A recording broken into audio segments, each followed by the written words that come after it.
Breaking news મળી રહ્યા છે। મોરબી સબ જેલ એ ફરી વિવાદમાં આવી છે। જેલમાંથી કાચા કામના કેદીએ ઇન્સ્ટાગ્રામ લાઈવ કર્યું। જેલમાંથી ઇન્સ્ટાગ્રામ લાઈવનો વિડીયો વાયરલ થયો છે। બાબુદેવા કાનારા નામના કેદીએ આ ઇન્સ્ટાગ્રામ લાઈવ કર્યું હતું। વિડીયોમાં આરોપી દારૂ અને સિગરેટ પીતો પણ દેખાયો છે। આરોપી સામે દુષ્કર્મ બાદ આત્મહત્યા માટે દુષ્પ્રેરણાનો કેસ છે। મોરબી સબ જેલ થોડા દિવસ પહેલા પણ વિવાદમાં આવી ચૂકી છે। હવે સવાલ થઈ રહ્યા છે કે જેલમાં આ મોબાઈલ કેવી રીતે આવ્યો, જેલમાં દારૂ ક્યાંથી આવ્યો, જેલમાં આરોપીઓના આ આકા કોણ છે, આરોપીઓને આટલી સવલતો કેમ મળી રહી છે, શું જેલમાં મોબાઈલ વાપરવાની છૂટ છે? આવા અનેક સવાલો થાય કે જેલમાં મોબાઈલ પહોંચ્યો તો પહોંચ્યો કઈ રીતે?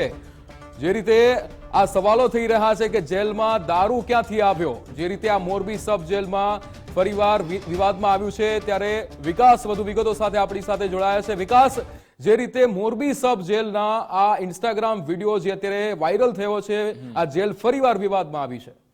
બિલકુલ વિક્રમ, આપે જે બધા સવાલ ઉઠાવ્યા તેનો જવાબ એ છે કે આ દારૂ ક્યાંથી આવ્યો, આ લોકો પાસે મોબાઈલ ક્યાંથી આવ્યો, એનો જવાબ છે કે જો આ વિડીયો સાચો છે તો જેલના જે સિપાહી છે, જેલના જે કર્મીઓ છે, તેમની મદદ વગર અહીંયા દારૂ પહોંચવો કે મોબાઈલ પહોંચવો તે શક્ય જ નથી। અને આખું નેક્સસ ચાલતો છે, તેના કારણે જ આવા જે રીઢા ગુનેગારો છે, આરોપીઓ હોય છે, તેમને બળ મળતું હોય છે। જેલનું કામ શું હોય છે? જે કોર્ટ તરફથી જે તેમને સજા આપવામાં આવી છે, સજાનું પાલન કરાવવાનું હોય છે, અને તેમાં અહીંયા સજાને બદલે તેમને તો સેવા આપવામાં આવેલી છે। આ કોઈ જેલ નહીં પરંતુ જલસા પાર્ટીનો અડ્ડો બની ગયો હોય તેવી અહીંયા સ્થિતિ જોવા મળી રહી છે। એક આરોપી કે જેના પર દુષ્કર્મનો આરોપ છે, દુષ્પ્રેરણાનો આરોપ છે, તેના પર લૂંટનો આરોપ છે, અને તેને સજા મળવાને બદલે તે અહીંયા તો સવલતો બધી મેળવી રહ્યો છે। ઇન્સ્ટાગ્રામ લાઈવ કરી રહ્યું છે, દારૂના પેક મારી રહ્યું છે, સિંગ ભજીયા ખાઈ રહ્યું છે, સિગરેટ પી રહ્યું છે। એટલે આટલી બધી સુવિધા આખરે અહીંયા કેવી રીતે આના સુધી પહોંચી ગઈ, તેના માટે તેના જેલ સિપાહી, તેના નિરીક્ષક, તેના જેલર, આ તમામે તમામ તેના માટે જવાબદાર છે। અગાઉ આપણે જોયું હતું કે કચ્છમાં જે કોન્સ્ટેબલ નીતા ચૌધરી ઝડપાઈ હતી, તેના મિત્ર બુટલેગર હતો યુવરાજસિંહ જાડેજા, ત્યારે જ્યારે ઝડપવામાં આવ્યો કચ્છમાં, ત્યારે તે પણ કચ્છની જેલમાં દારૂની મહેફિલ માણતો હતો। જો કે તેને ઝડપવામાં આવ્યો પછી ખબર પડી કે આ તો રીઢો બુટલેગર છે।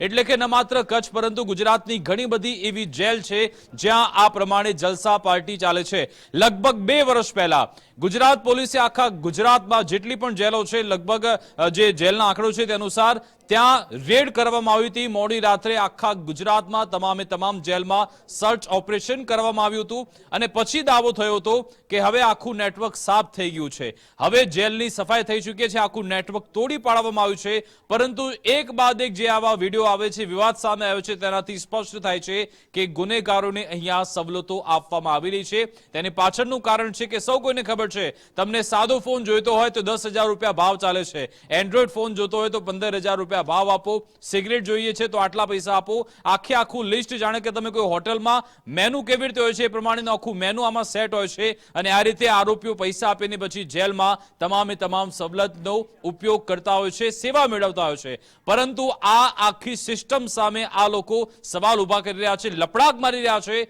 કારણ કે જેલ મેન્યુઅલમાં જે પ્રિઝનર્સ એક્ટ છે તેમાં ઘણું બધું લખેલું છે કે આખરે તમારી ફરજો શું છે, જેલ સિપાહીની ફરજ શું છે, જેલરની ફરજ શું છે, પરંતુ એક પણ ફરજ અહીંયા નિભાવવામાં નથી આવતી। અને સૌથી મહત્વની બાબત એ છે કે જેલ શેના માટે છે? જેલ છે આરોપીને જ્યારે ત્યાં મોકલવામાં આવે છે, દોષિતને ત્યાં મોકલવામાં આવે છે, એને પશ્ચાતાપ કરવાનો મોકો મળે, તેની માનસિકતા સુધરે, તેની જગ્યાએ તો અહીંયા વધારે ગુનાહિત પ્રવૃત્તિ તેના માટે બળ મળતું હોય તે પ્રમાણેનું વાતાવરણ આ બધા કેદીઓને, આરોપીઓને મળતું હોય છે, જે ચિત્ર બદલાવવું જરૂરી છે। એટલે કે આમાં ઊંચા લેવલથી લઈ નીચલા લેવલ સુધી જે આ લોકો આમાં સંડોવાયેલા છે તેની સામે કાર્યવાહી થવી જોઈએ। સવાલ એ છે કે આ એક કેદી કે જેને ઇન્ટરનેટ મળી જાય છે, તેને એમાંથી મોબાઈલ ફોન મળી જાય છે, સિગરેટ મળે છે, દારૂ મળે છે, આટલી વસ્તુઓ તેના સુધી કેવી રીતે પહોંચી ગઈ, તેનો જવાબ અહીંયાના જેલર જ આપી શકે છે, અને તેમની સામે પણ કડકમાં કડક તપાસ થવી જોઈએ। વિક્રમ, બિલકુલ વિકાસ, સમગ્ર માહિતી સાથે જોડાવા બદલ